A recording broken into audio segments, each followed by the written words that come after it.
Welcome to Germany versus USA. Many of you requested this topic, education system. Here we go.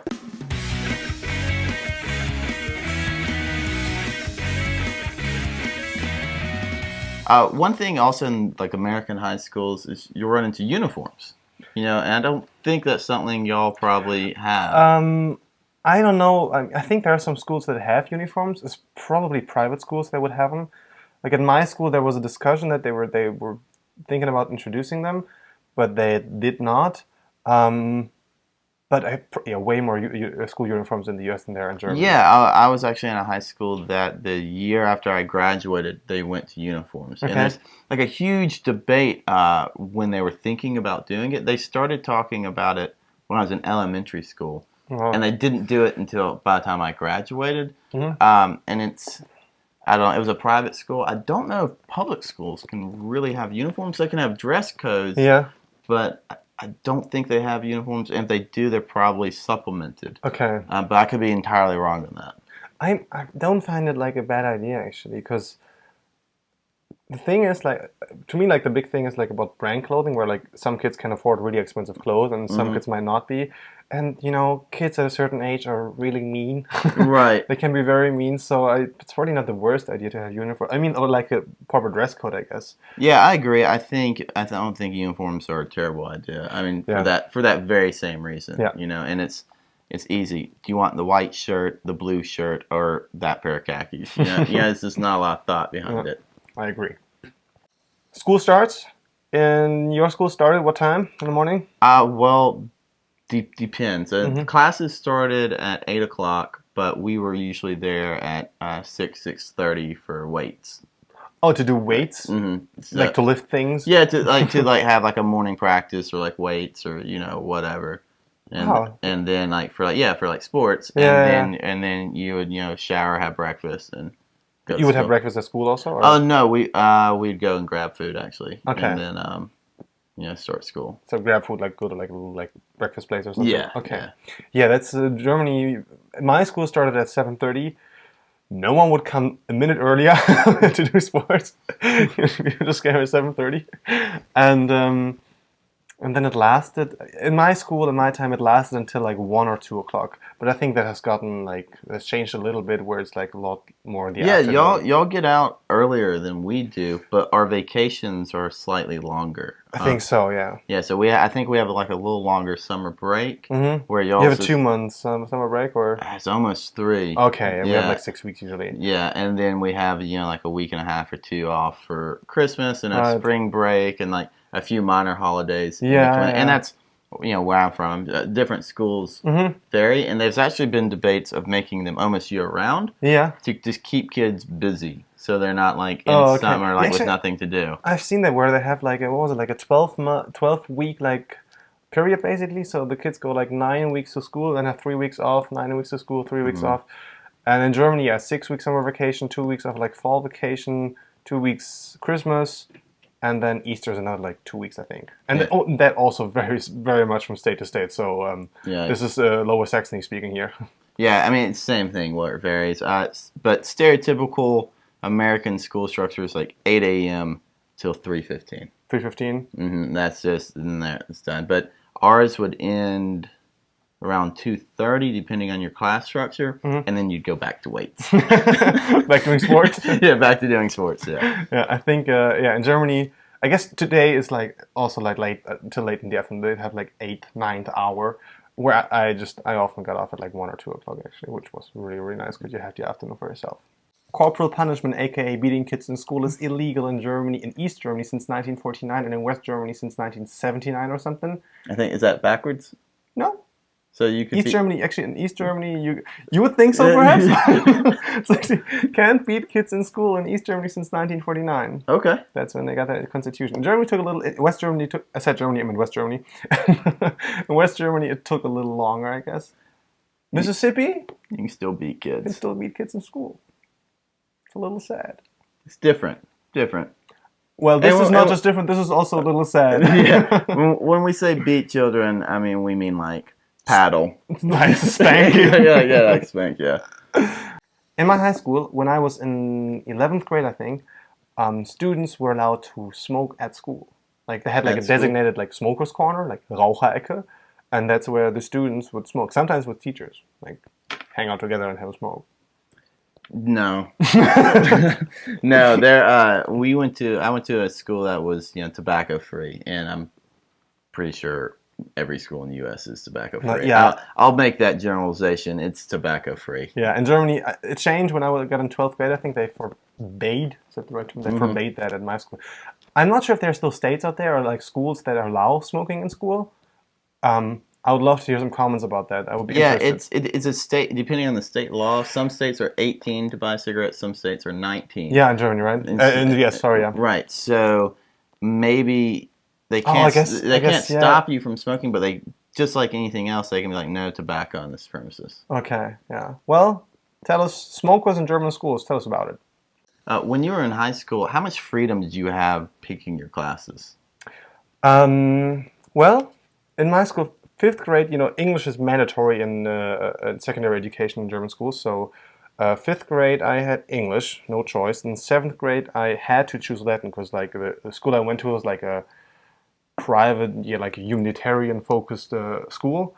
And so I had to take Latin in 7th grade. Then in 9th grade, I could choose between either going into the natural sciences, doing French, or Old Greek. And I chose French at that point. And then after the 11th grade, that's when you actually, like the last 2 years, I did my Abitur after 13 years, like 12 and 13, I could choose like between different classes. But I had to take mathematics, I had to take either biology, physics, or physics in the sense of physical education, or chemistry. PE. Right.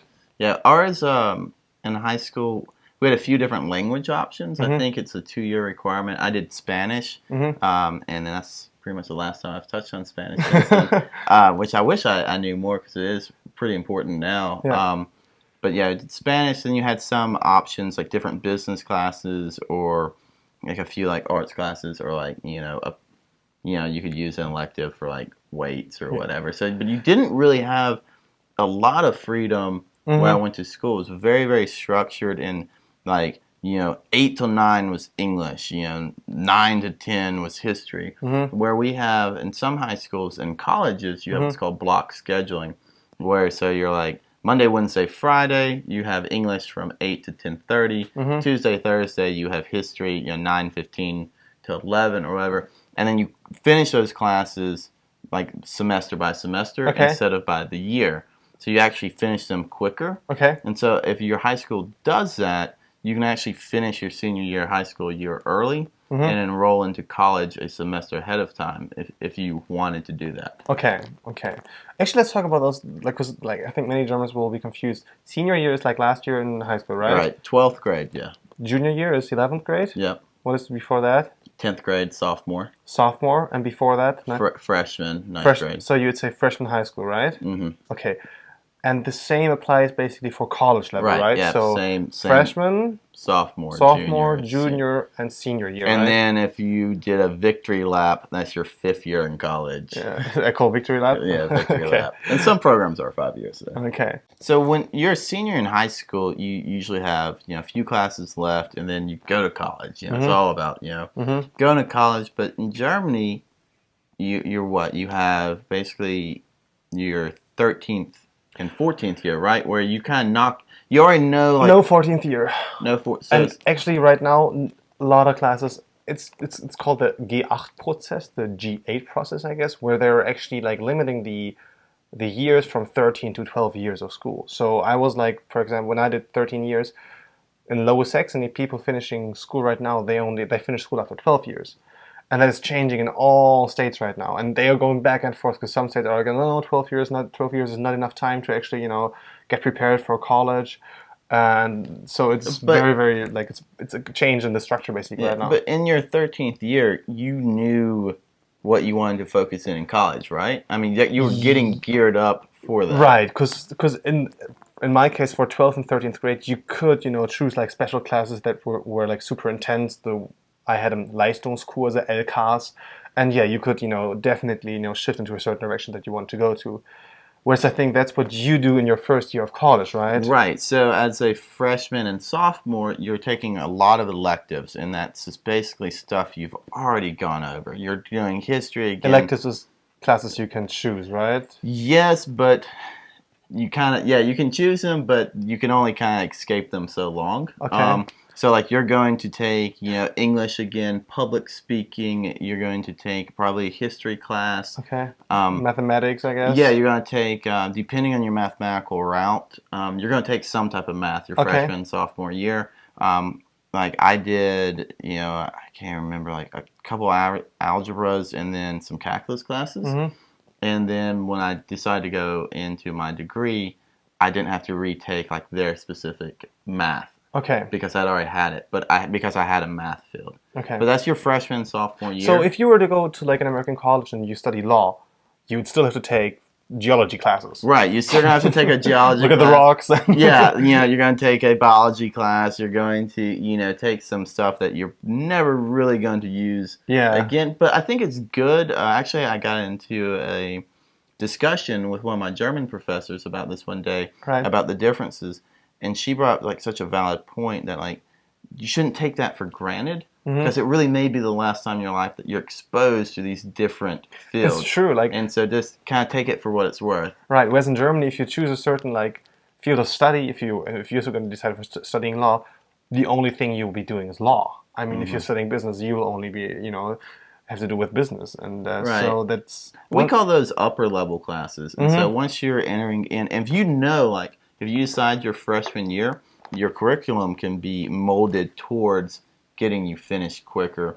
But if you're undecided, which isn't a bad thing, if you're like 18, don't know what you want to do, like it's okay. Don't worry about it. I find that very, very valuable too. Like when you're in the United States, you can try out different, like I guess, top different classes and subjects like on a college level. Because it's going to university and studying something is different than actually in high school or in gymnasium, so it's kind of cool that you can actually figure out these things, how they are if you're in university level, I guess. Oh yeah, I switched, I guess, 3 times my freshman year. I wasn't really quite sure what I wanted to do, and really I just didn't know, and so I took some college classes, and then I didn't hurt myself, I didn't delay myself at all, because I was still taking classes that I needed to get knocked out, and then it just kind of went from there. Whereas in Germany, like quite a few of my friends that I studied with, they didn't like the class, or they didn't like the field of study, and they just basically after like, I don't know, like a year or like after